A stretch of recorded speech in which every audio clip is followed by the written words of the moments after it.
Hi folks, welcome to the Cannabis Corner. It's good to be back with you, and I hope all of you had a real good summer.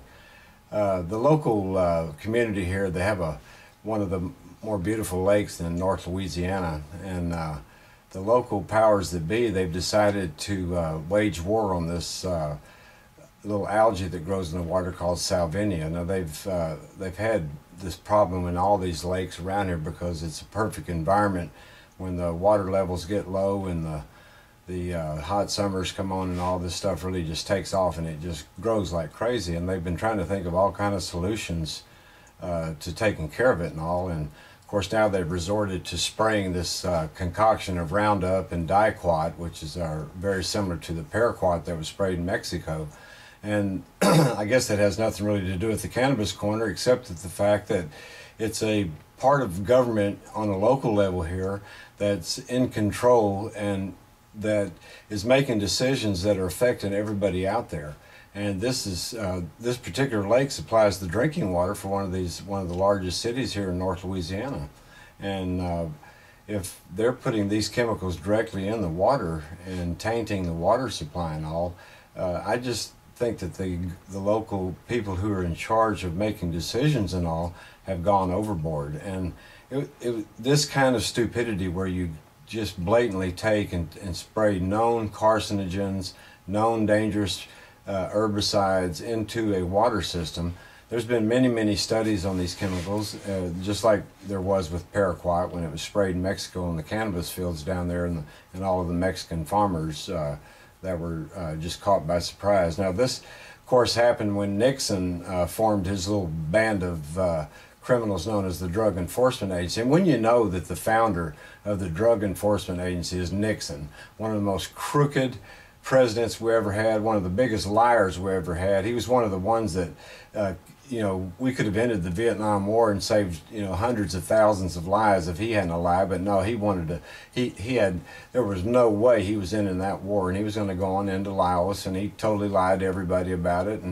And of course, this is the type of character that formed the Drug Enforcement Agency, and geez, it's just funny how similar they both work, because the Drug Enforcement Agency itself is based on a bunch of lies, and this so-called drug war that they've had going since the formation of the Controlled Substance Act, and it's just gotten completely out of hand. But it's this level of stupidity that caused these shots, like the ones that allowed the spraying for this salvinia in the lake, and the spraying of paraquat down in Mexico back in the early 70s, and also the formation of the so-called drug war. I mean, it's about the same thing we're seeing today with Obama, that's fixing to get us in World War III over here in Syria.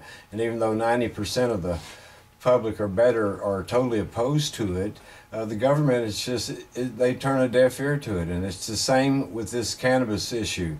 It's the same with trying to get cannabis legal. They have turned a deaf ear to it, no matter how many times they've been approached, how many times the right process has been done and court cases filed and all. They've always been turned down by the Drug Enforcement Agency because they operate with this impunity of power, and they absolutely do not listen to anybody. And this is what the American public is paying tax dollars for, to fund an agency that basically terrorizes Americans. I mean, we're so worried about all this terror around the world and all of the things that terrorists are doing around the world, but we don't stop and think how our own government has been terrorizing the pot smokers for the last 4 and 5 decades. Well, longer than that, 7.5 decades if you go back to the 1937 Hemp Tax Act that was formed. But my God, the amount of things that have happened to innocent citizens just because they chose to use a safe herb. Now, you take myself. I haven't been to a doctor's visit for over 35 years for any kind of medical malady at all. In fact, when I did go 35 years ago, it was to take a physical to get a job. It wasn't because I was sick or anything. And I've over the years used herbs, different herb teas. I grow various herbs and all, and I've used the cannabis herb just like an herb. Yes, I do enjoy the side effects of the euphoria and getting high on it and all that, of course, but it goes way further than that with me, and I'm sure with a lot of the people that smoke it. And this is why a lot of the people that are in the so-called medical marijuana states where they can get their card and all to get the cannabis, the reason they are doing this is because the cannabis works. It has many medicinal properties, and I encourage everybody to use it for these and not use these prescription drugs and these pharmaceuticals that are dangerous to your body. We know for sure that the cannabis is not dangerous. We know for sure it's never killed anybody. We know for sure it's never sent anybody to the hospital. We know that the pharmaceuticals kill and maim thousands and thousands and thousands of people and ruin lives daily. And yet, you know, they're just running rampant out there. But the cannabis is an herb, and we seem to have lost contact in this country about the fact that this is a plant. And this plant wasn't bestowed on this world to be a problem plant like they have tried to create it into for all of these years, no matter all of their lies, all of the government lies, all of the propaganda. I mean, the government's finally admitted that cannabis is not a gateway drug, that it doesn't lead to harder drug use, even though we knew this 4.5 decades ago, and we were telling the government back then when we were trying to, that we just, you know, we kind of, back in the early 70s and all, when the Controlled Substance Act first passed, we kind of had a chance there to really get cannabis legal. We had the Raymond Shavers on our side, the federal judge that said that cannabis should not be, you know, people shouldn't be made criminals just because they want to use cannabis or anything like that. We sort of just expected that it was going to happen because it was just common sense back then. Nobody thought of cannabis as it being dangerous and that it was some dangerous drug, even though there was a lot of propaganda and all trying to make the people who didn't use cannabis believe that. But the people who were smoking it, I mean, from the beginning, we knew that this was a safe herb. We knew that it was safe to use, and we couldn't understand the law.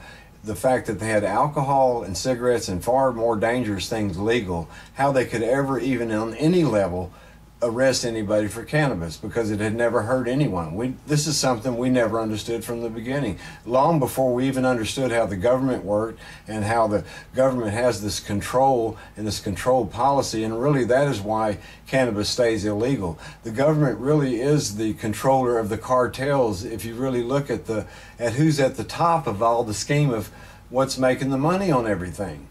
Back in the early 70s, late 60s and early 70s, when you had the farmers and the regular family people down in Mexico, they would, you know, harvest their crop and bring it across the border. I mean, they might get $20, $30 a pound for it, you know, and once it made it to the retail market out on the streets and all, it was around $60 a pound. We were paying about $5 an ounce, maybe 6 or 7 if it was just, you know, some really good Oaxacan or Michoacan or Acapulco Gold or something like that. But there was no violence going on back then. There wasn't this murdering gangs and all, because the effects of the Controlled Substance Act and the Drug Enforcement Agency hadn't really gone to a level yet like you see today and like what we've seen in the last 2 or 3 decades.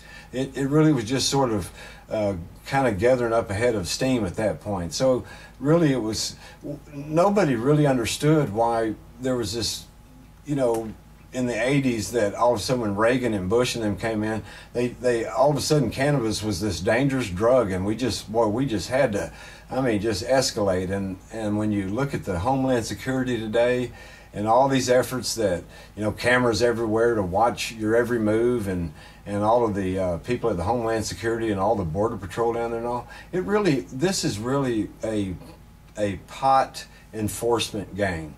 If you watch the shows they actually document called Border Patrols, is produced by one of the Discovery producers there, but if you watch this show, the main crux of the activity that these people are doing is catching people bringing bales of cannabis across the border.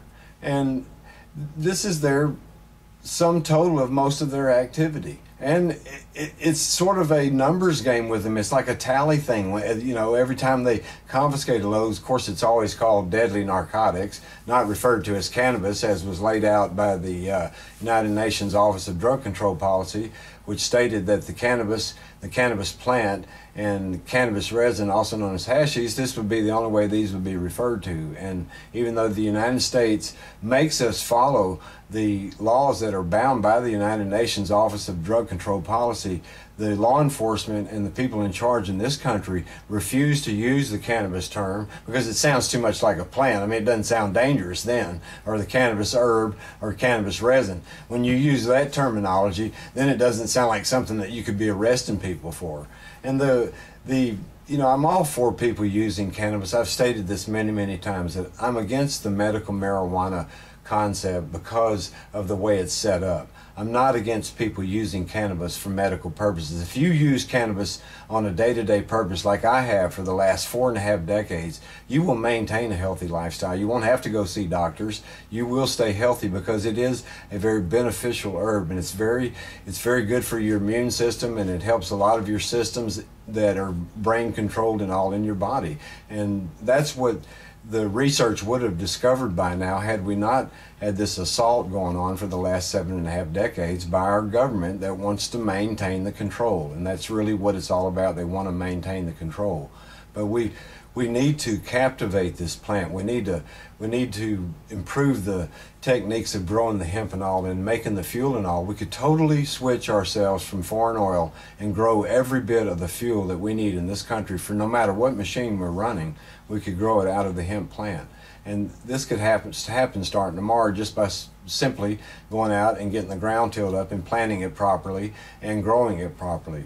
But we have these, you know, like Colorado and Washington, of course, we've mentioned this before, how they're doing their so-called legal marijuana there. The cannabis price, the reason that it is so exorbitant, $20 a gram, or $500 an ounce in some cases and all. The reason that this price got to this point is because it has been an illegal substance. When the substance, back in the early 70s and late 60s, there was a period there from about 66 to 1970 that there really wasn't any laws on the book because the Supreme Court had thrown out the Marijuana Tax Act of 1937. We didn't have the Controlled Substance Act, so basically there really wasn't any federal laws against cannabis at that time. And of course this is the time we should have made it legal, but we seem to have shifted from this point in time during the hippie movement and all. And that's what people were talking about going to this environmentally safe way of producing things. Not only the herb, but the fuel from it, the food from it, and all the 50,000 other products that you can make from it and all. This is what people were talking about back then. But of course, the government being in control and wanting to deceive the public and all that, they invented all of the drug slang and all the things that were going on back then. There wasn't any violence going on. You didn't have all these gangs that had formed since the Reagan years and the Bush years and all that, and all the money they made off crack cocaine and stuff. None of that was going on, and it wouldn't be going on if this drug war was over with and you had these substances legal. But the very fact that we arrest anybody, the fact that anybody can't plant their own cannabis in their own garden, it should be regulated through the agriculture department. If you want to be a producer of cannabis to sell to the public or to sell to people then you can get a grower's permit, just like the people who grow plants that do through their departments of agriculture. If you want to open up a shop in your downtown city to sell cannabis, get you a business license and a retail sales tax permit. That should all be required. This jacking the price up another 25% so we can get all these tax revenues and think of all these new things we can spend it for, instead of trimming down the size of our government and allowing this plant to actually become legal. Legal means that you can possess it, grow it, smoke it, give it to your friends without any thought of that, hey, I'm doing something illegal. In case most of the people out there that don't smoke cannabis and all, the people like myself that have used it for the last 45 years, we have not ever considered ourselves to be criminals, ever. Yes, we're potheads. Oh, God, charge us with the worst thing you can possibly think of, but we are not criminals. And we do believe that we have a better idea about using this herb safely than, say, as opposed to the people who have gone the path of harder narcotic drugs and pills that the pharmaceutical companies have made, or alcohol, or even cigarette abuse and stuff like that. I'm not trying to knock anybody for doing anything they want. You were put on this planet to govern yourself, and personal choices, things like me, my choice to instead of going to doctors, to use herbal medicines and to use the cannabis and herbinol and to lead a healthy lifestyle, that's my choice, and there shouldn't be any law out there that prevents me from doing that and puts me in jail because I want to live that type of life and path for me. I think it's much better than what's out there. I think that if you look at the amount of people that die going to the medical field and all versus those who use herbs and go the natural route, I believe you start to get a clear picture of who is the healthier group. And certainly the people who have been using cannabis knowingly or unknowingly as an herb daily in their lives, I guarantee you this group of people is much, much healthier than any of those out there that have chosen the pathway of prescription drugs, alcohol, or addictive powders like methamphetamine or some of these other designer drugs that have been, made from synthetically in these laboratories. I don't believe that you'll find a healthier group of people than the cannabis users, because most of those people do lead what I like to call an organic lifestyle, one where they try to grow some of their own food. They try to not use pesticides. They try to live cleanly, try to be good neighbors, try to respect the planet, try to take care of the planet and the environment and all. That's normally what you see when you look at the group of society out there that are cannabis smokers. We're not criminals. We're not drug heads. We're not out, knocking old ladies in the head to steal their purse so we can get drug money or anything like that. We never learned a damn thing from Prohibition in this country, and as soon as Nixon, the founder of the Drug Enforcement Agency, wouldn't you know it, that Nixon would be the founder of the most notorious gang ever founded, we learned absolutely nothing from Prohibition. And as soon as they started the Controlled Substance Act and formed this Drug Enforcement Agency and really got the ball rolling, what did we get? All the gangs, all the killing, all the murdering. Is that really smart thinking? Society really owes the pot smokers a major retribution, a major payback. And I heard people say, oh, well, it needs to be regulated and all that. It has been regulated for 75 years. People have had to go to extremes to be able to have this herb and to be able to use this herb, and they never should have been able to, because it was all founded on bullshit and bullshit lies from the beginning, every bit of it. And it was propagated through the decades with even more lies and more scenarios of bullshit. So this is the whole synopsis of it all. You're an individual, and you decide what is best for you and the type of what you should put into your body, particularly when it comes to food and herbal medicines and things of that nature. And there's not a law in the land that should stand that prevent anybody from being able to do that. I thank you for joining the Cannabis Corner. I want to send a special thank you out to all of my subscribers and all of the people who watch our videos and all of the comments you send in and all. We read every one of them. We don't always get to reply to all of them, but we do read every one of them, and we appreciate every one of you. We appreciate all of you that are behind the cannabis movement, and we want you to fight like we have been doing. We want you to fight for outright legalization, where that take the raw sense of that word, legalization. Yes, you can put an age limit on the people who go into the retail stores to buy it, just like you do alcohol. That's absolutely fine. But all of this other regulation, all these restrictions, all these cameras in people's grow rooms, monitoring people's activity, personal grows that people want to do just for themselves or their friends and all that, that's not America, people. That's not what the Founding Fathers set up when they wrote our Constitution. That's not the envision they had in this country. And remember, all of them are hemp farmers. If you can remember that much, then you can at least believe that there is some hope left in this country, that we may get the stupidity that our government and the people that seem to be in charge seem to be running overboard with. Thank you.